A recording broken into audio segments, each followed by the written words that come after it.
Brunei Darussalam for his statement. And I now give the floor to His Excellency Mr. Makhdum SHAH Mehmood Qureshi, Minister for Foreign Affairs of Pakistan.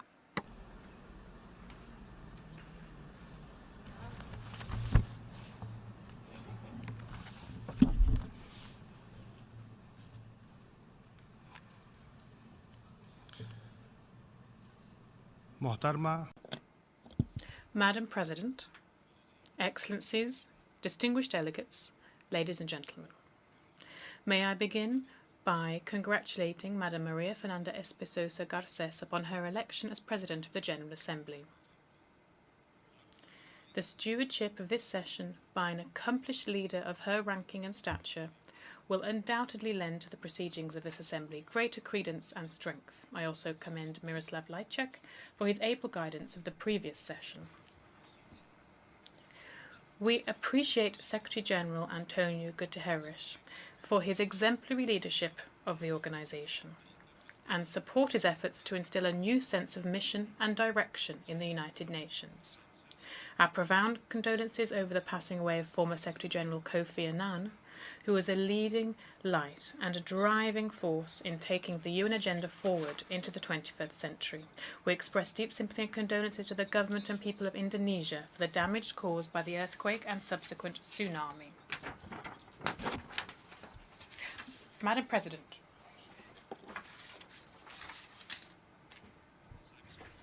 two months ago, the people of Pakistan voted for change, for reform, and for a fundamental shift in their paradigm of governance. They opted for a Pakistan that is confident and compassionate, open and articulate, peaceful and principled.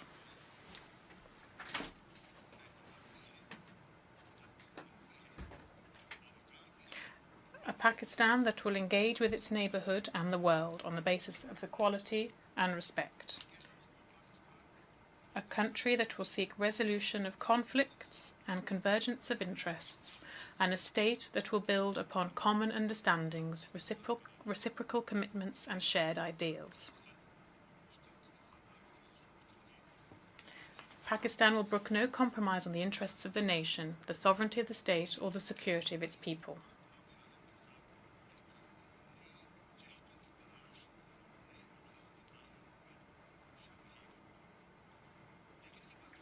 Our government is keen to pursue a policy of partnerships for peace, security and prosperity in our immediate neighbourhood and beyond.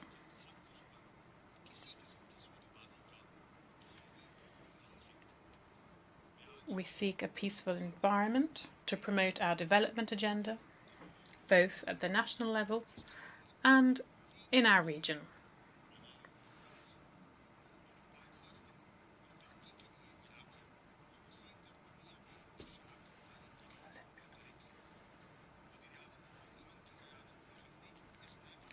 President, I stand before this Assembly as the representative of a quintessential developing country that has at its heart the welfare of its people.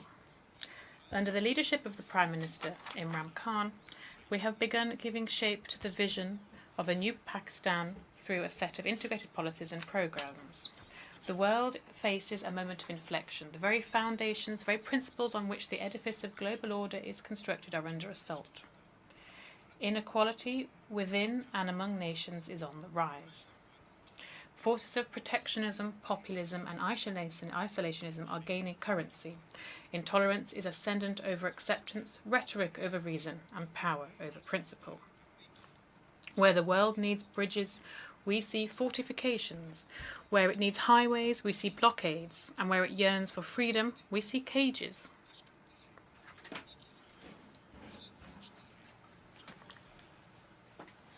New forms and manifestations of imperialism are appearing. Multilateralism is on a path of retreat. Unilateralist tendencies are growing. Long-standing legal norms are being eroded for strategic and commercial considerations. Dark clouds of trade wars are looming large on the horizon. Challenges of climate change, environmental degradation, pandemics, transnational organised crime and sustainable development are becoming ever more complex. The post-World War idealism is giving way, slowly but surely, to a hardened, militaristic approach. This trend, Madam President, is not only regressive, it is downright dangerous.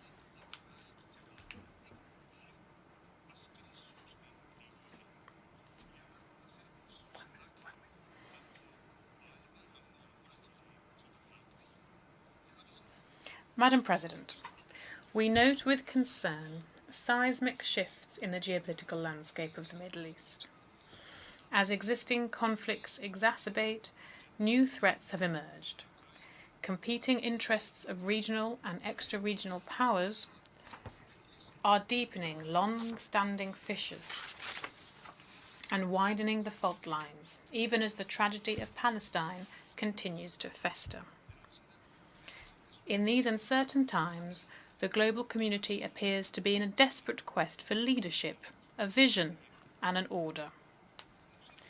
Madam President, consider the issue of striking the right balance between the freedom of expression and sentiments of a people. Where there ought to be empathy, understanding and compassion, we see caricatured, ill-informed, jaundiced judgments.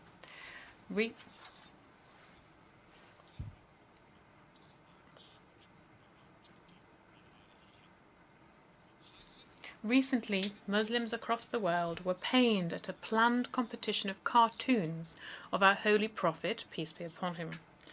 This deeply hurt Muslim sentiments and sensibilities.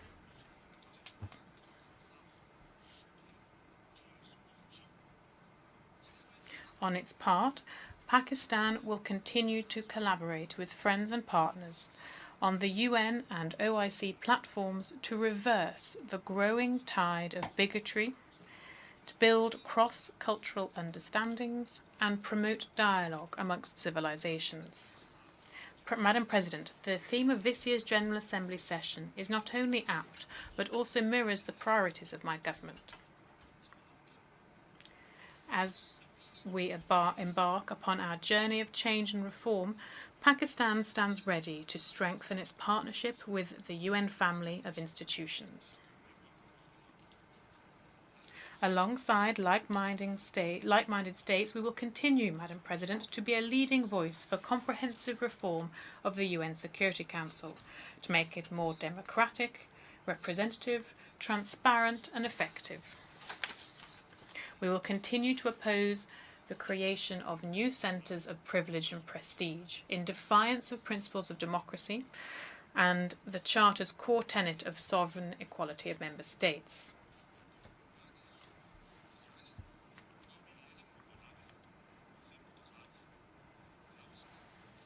Madam President, since its inception, Pakistan has been an ardent adherent of the UN Charter and an active participant in UN processes. Pakistan has served 7 terms on the UN Security Council, 5 presidencies of the Economic and Social Councils, and 4 terms at the Human Rights Council. This is reaffirmation of faith in the international community in Pakistan.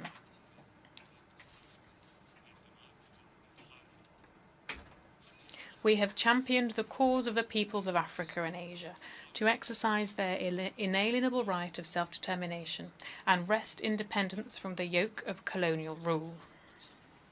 As we pay tribute to the memory of Nelson Mandela Mandela, we are reminded of the high ideals he sacrificed so much for. The best way to honour the legacy of this great leader is to continue to fight the good fight for freedom, for dignity and for equality.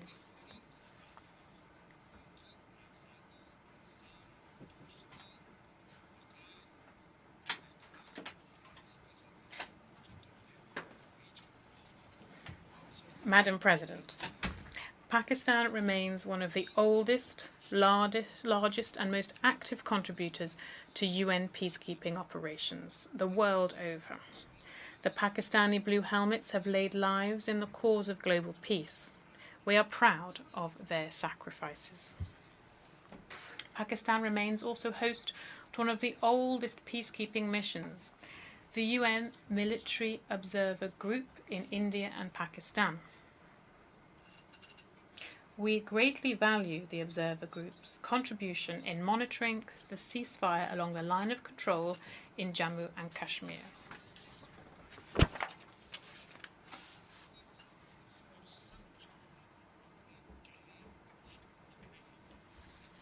Madam President, Pakistan desires a relationship with India based on sovereign equality and mutual respect. We seek the resolution of disputes through a serious and comprehensive dialogue that covers all issues of concern. We were to meet on the sidelines of this UNGA session to talk about all issues with India. India called off dialogue the third time for the Modi government, each time on flimsy grounds. They preferred politics over peace. They used the pretext of stamps issued months ago of a Kashmiri activist and depicting grave human rights violations, including pellet gun victims, as an excuse to back out of the talks.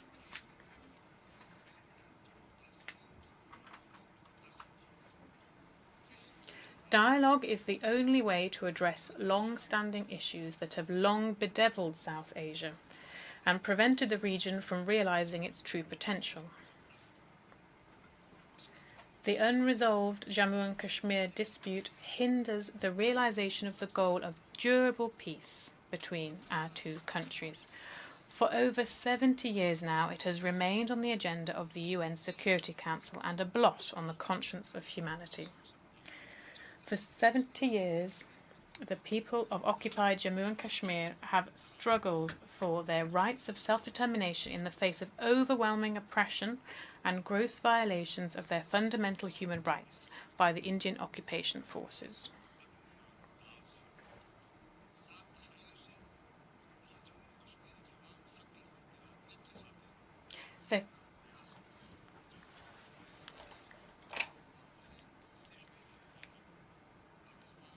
Pakistan welcomes the recently released report by the Office of the UN High Commissioner for Human Rights. The report rightly lifts the veil from decades of obfuscation and chronicles the massive ongoing violations of human rights in Indian-occupied Kashmir. It vindicates our position. No longer can the excuse of terrorism be used to continue to systematically oppress the Kashmiri people. Pakistan endorses the UN report and calls for early institution of a commission of inquiry under UN auspices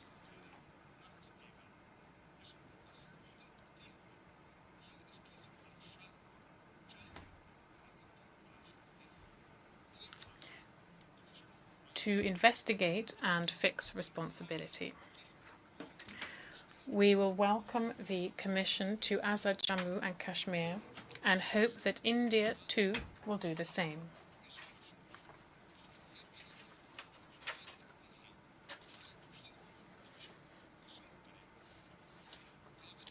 To divert the world's attention from its brutalities, India frequently violates the ceasefire along the line of control in Kashmir.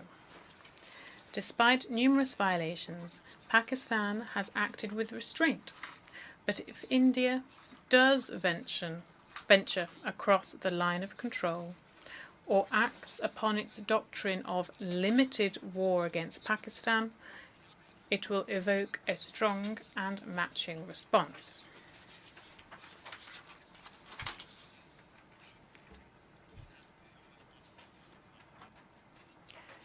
Madam President, strategic stability in our region has been and continues to be undermined. This is evident in different ways by introduction of destabilizing weapon systems, pursuit of discriminatory approaches by certain states to supply advanced military hardware and sensitive technologies, and adoption of offensive force postures and doctrines that imagine conflicts beneath a nuclear threshold. Under the circumstances, Pakistan has no option but to maintain a minimum credible deterrence. We have been advocating for many years now for a strategic restraint regime for South Asia. Pakistan is ready to engage with India for meaningful confidence building, risk reduction, and measures and avoidance of an arms race. Madam President, let me also reiterate Pakistan's continued support for strengthening regional organisations as a platform for poverty alleviation and social-economic uplift. The Regional Body for South Asia, SHARC, has been rendered ineffective due to the intransigence of one country. We remain fully committed to a functioning SHARC that can improve the lives of people of the region. Madam President, Afghanistan, together with it Pakistan, has suffered heavily at the hands of global power play, strategic miscalculations and cognitive dissonance. That there is no military solution to the war in Afghanistan is now a foregone conclusion. It is time to act upon that conclusion. A negotiated settlement has assumed urgency in the face of the worrisome and growing presence of Daesh in Afghanistan. Pakistan will continue to lend its support to an Afghan-owned and Afghan-led process of peace and reconciliation. On the bilateral front, our two countries have operationalised the Afghanistan-Pakistan Action Plan for Peace and Solidarity. It lays down the blueprint for extensive engagements in all areas of common interests. Pakistan has hosted the longest protracted refugee presence of modern times.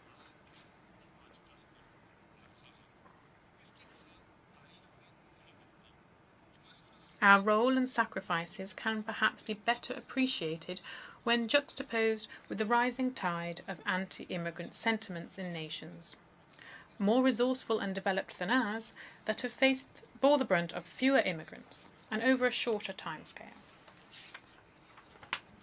Because of this protracted situation, Afghanistan's security has a direct spillover impact on our own security and stability.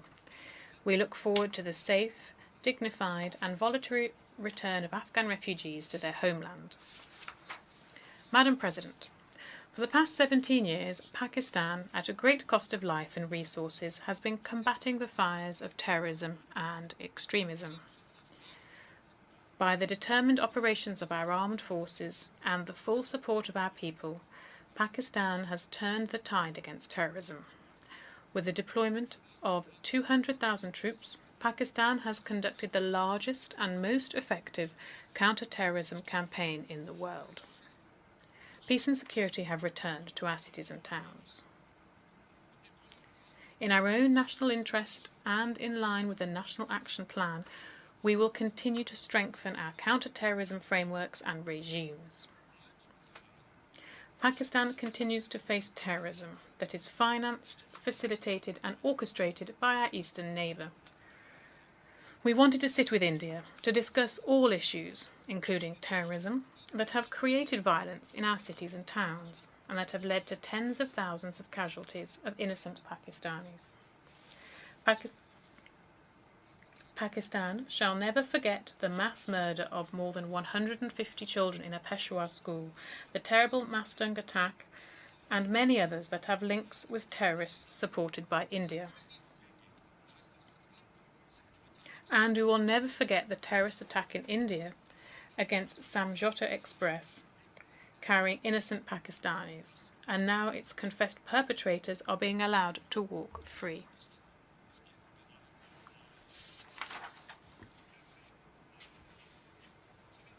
We wanted to share this evidence with India and the international community on who supported these acts of violence and terrorism.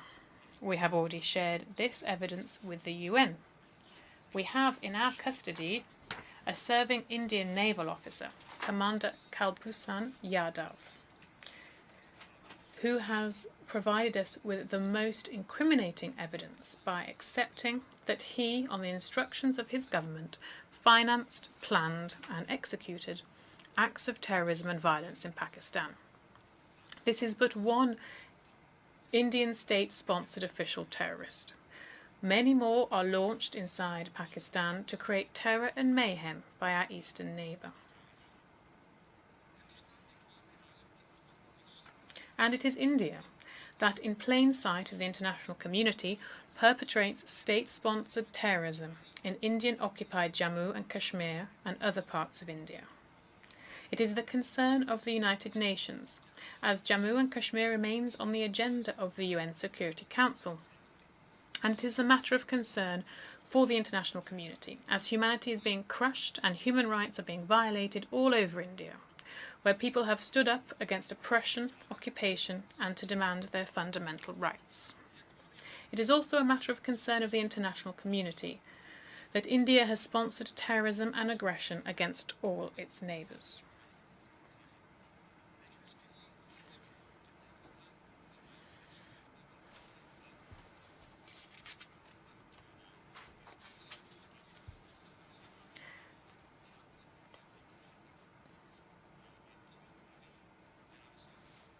Madam President, the strongest antidote to the poison of terrorism is development that yields dividends. The vision of Belt and Road is a path-breaking initiative by a world leader of great wisdom and foresight to create a community of a common destiny. It is a global common good beneficial to all. Our vision for a China-Pakistan economic corridor is to help translate our geostrategic potential into geo-economic dividends. Pakistan looks to offer the vital connectivity nodes linking the Middle East with Western China and affording Central Asia the shortest, most feasible access to the sea. Madam President, the challenges of our times have enhanced, not diminished, the relevance of the United Nations. The United Nations must remain the central platform for dialogue and diplomacy, for the UN to remain relevant to the needs of the people and respond to the demands of the 21st century. We believe that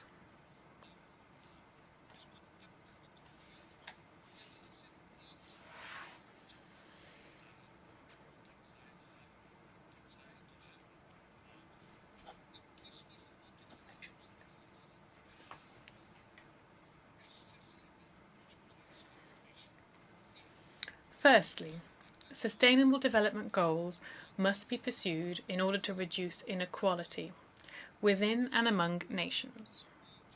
We hope the Secretary-General's high-level event on financing the implementation of the 2030 Agenda early this week will serve as a catalyst for rapid progress towards realising the SDGs. 2. Corruption is a grave crime. Those who provide a safe haven to ill-gotten wealth are partners in the crime and equally culpable. Existing international conventions on corruption do not go far enough in addressing this malaise. It is time to return the looted wealth to their rightful owners, the people, and to take to task both the perpetrators and their abettors.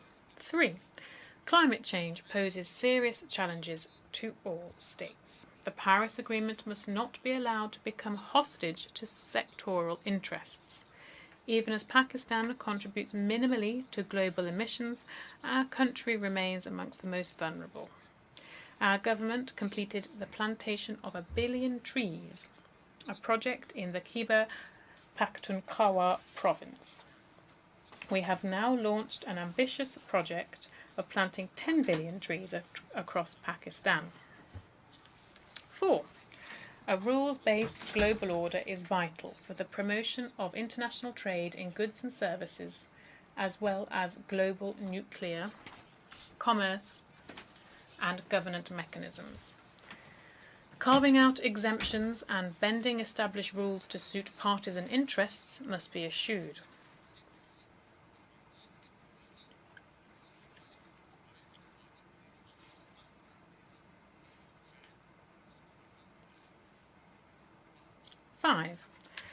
An objective and transparent criterion must be developed to facilitate trade in strategic goods and membership of groupings that govern it. This is essential for countries pursuing economic growth and development. 6. Sanctity and integrity of international agreements must be maintained. Strategic stability must be nurtured by policies of restraint and responsibility, not by consideration of profits and politics. 7. Technology and innovation are key to reshaping our states and societies. We must strike a prudent balance between guarding against misuse of emerging technologies and facilitating their access to developing countries.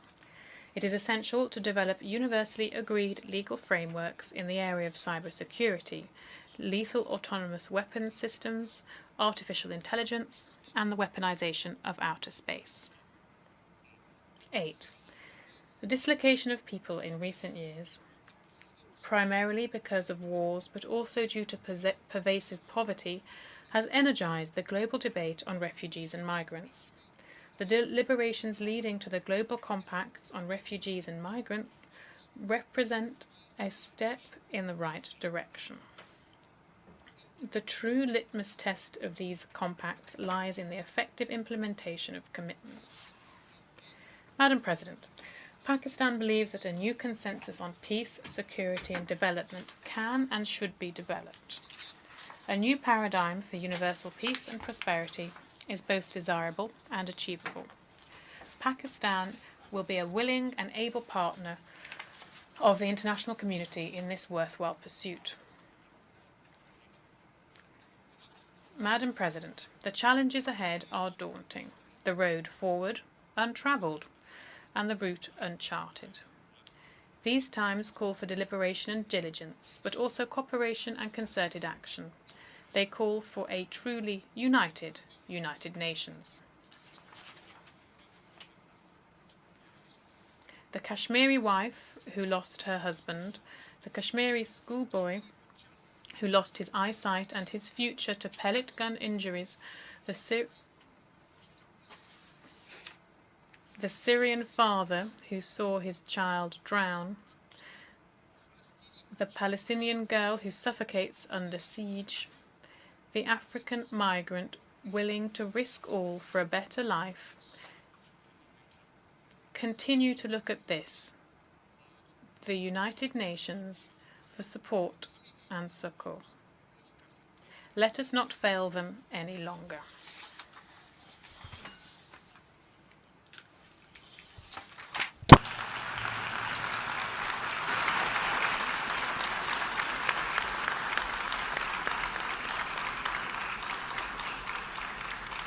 Je remercie le ministre des Affaires étrangères.